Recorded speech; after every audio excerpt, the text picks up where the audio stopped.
Ajali ya moto yateketeza mali zote huko Mpendae na kusababisha hasara kubwa kwa baadhi ya vitu mbalimbali kuteketea kwa moto.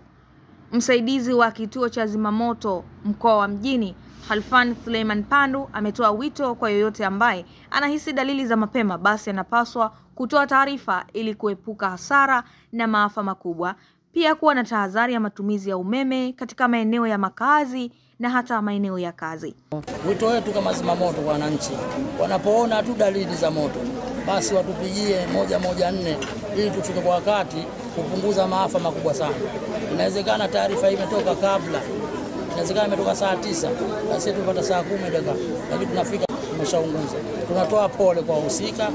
Hata hivyo, ameeleza chanzo cha ajali ya moto huo kimetokana na shoti ya umeme ubavuni mwa nyumba na kupelekea kuungua nyumba na mali zote. Chanzo cha moto ni shoti ya umeme ambayo imeanzia ubavuni mwa nyumba ambapo palikuwa pana ofisi ya matengenezo makochi.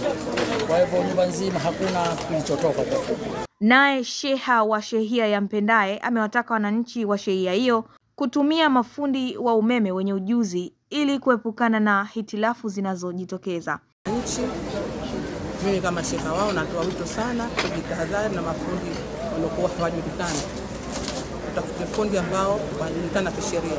Baadhi ya wananchi walioshuhudia ajali hiyo wameeleza ilivyokuwa na kuwaomba majirani wawe nafasi ya mbele katika kutoa ushirikiano ili kuepukana na hitilafu zinazojitokeza.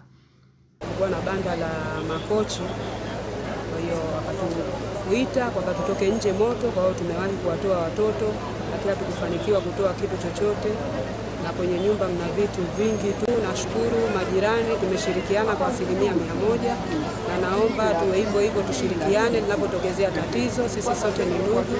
Kwa hiyo na tumeshukuru majirani wapita njia kwa ushirikiano wao pamoja na zimamoto. Na mimi nikajaribu kwa sababu ndo kaka wa familia humu, nikaingia ndani kwenda kusaidia kutoa watoto, na Mungu akasaidia, alhamdulillah tumewatoa watoto wote, hakuna mtu aliyezurika.